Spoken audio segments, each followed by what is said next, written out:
Terceiro, tudo bem com vocês? Bom, conforme prometido, vamos terminar aqui a nossa parte da frente 3 de eletromag da apostila, que é agora indução eletromagnética, tá? Então, eu tô no módulo 32, vou explicar aqui a parte de indução eletromagnética, frente 3, tá? Bom, por que eu vou envolver aqui um breve histórico? Porque nas aulas passadas eu havia falado para vocês sobre o Oerth, tá? Em 1820, esse cientista aqui, Hans Christian Oerth, descobriu que a passagem de corrente elétrica criava campo, tá? Campo magnético. Então, se você estava passando corrente elétrica por um fio retilíneo, ao redor desse fio retilíneo surgia um campo magnético, linhas de campo circulares e concêntricas, que a gente usa a nossa regrinha da mão direita, onde o meu polegar significa o sentido da corrente e os meus dedos aqui indicadores o sentido do campo. Então, só lembrar, né? Vindo aqui para a esquerda, campo entrando. Vindo corrente para a direita, campo saindo do plano. Tudo isso a gente estudou, tá? Até agora. Mas, vamos pensar o seguinte. Esse cara foi extremamente importante para provar que corrente cria campo. Mas, os estudos disso daqui no século XIX, eles foram muito intensivos. E aí, em 1831, Michael Faraday, ele provou que a recíproca é verdadeira. Ou seja, se corrente cria campo, será que se eu fizesse variar o campo, haveria corrente elétrica?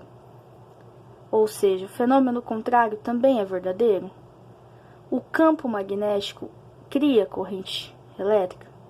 E aí a gente vai ver que sim. Tá? Nós vamos ver que sim, tá? A corrente cria campo, porém o campo também cria corrente elétrica, tá? Então, vamos pensar aqui, ó. Eu vou pegar a minha espira didática, que a gente usou aula passada aqui, tá? Tá aqui minha espira didática. Então, ela tá, né? Vamos supor que eu levantei ela aqui. Bom, para que a gente entenda como é que vai ser, né, esse fenômeno, primeiro a gente tem que falar do fluxo magnético. Então, o tema dessa aula aqui que eu preparei para vocês é fluxo magnético.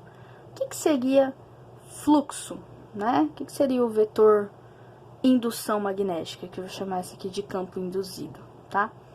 Imagina que fluxo é o tanto de linhas de campo, né? É o tanto de linhas de campo que vão passar por dentro da minha espira, tá? Quanto maior o fluxo, maior é a quantidade de linhas de campo atravessando a minha espira, tá? Isso que significa fluxo. Portanto, né, eu vou definir dois vetores, o vetor campo e o vetor normal. O vetor normal, ele sempre acompanha a espira, tá? Então, na verdade, é o seguinte, ó. Imagina o vetor normal, a espira. Se eu tenho a espira em linha reta, o meu vetor normal, ele é perpendicular ao plano da espira. Se eu virar a minha espira, né? O que vai acontecer? O vetor normal, ele vai acompanhar a posição da minha espira. Por quê? Ele é perpendicular ao plano dessa espira, ele acompanha a espira, tá? Então, imagina o seguinte, ó. Eu tô com a minha espira posicionada e vai passar um fluxo de campo nela. Dependendo do posicionamento, o fluxo vai variar. Por quê? Porque vai conseguir passar mais ou menos linhas de campo dentro dela. Então, se eu deito assim minha espira, o que vai acontecer? A quantidade de linhas de campo que vai passar por dentro dessa superfície vai diminuir, tá? Então, tá aqui a representação, ó, tá? A equação que determina o fluxo é φ de B, ou seja, fluxo do campo, é igual ao módulo do campo, o valor do campo, vezes a área circular aqui da minha espira, vezes o cosseno do alfa. O que é o alfa? É esse ângulo formado entre a normal e o campo da espira. Qual que é o máximo? O máximo é se a normal coincidir com as linhas de campo que estão passando nessa espira. Se a normal coincide com a linha de campo, o ângulo alfa é igual a zero. Cosseno de zero é igual a 1. Então, quando o cosseno de zero é igual a 1, eu tenho o máximo valor de fluxo magnético, tá? Então, você imagina o posicionamento da espira, ó, tá? Se eu entortar a minha espira, o que vai acontecer? Eu vou variar o fluxo. Menos linhas de campo vão conseguir atravessar essa espira circular, tá? Então, aqui, né, tem a representação aqui, né, coloquei um ímã, no caso aqui, um ímã na forma de barra, e se eu ficar, né, aproximando esse ímã dessa espira, vai surgir nela uma corrente elétrica que nós vamos chamar de corrente induzida, tá? Por isso que o fluxo gera uma corrente induzida. Então, na próxima aula, nós vamos falar um pouquinho da lei de Lenz, tá? Então, só recapitulando, o que foi a importância aqui dessa aula de agora, tá? Foi que em 1831, Michael Faraday conseguiu provar que se corrente cria campo, a recíproca é verdadeira.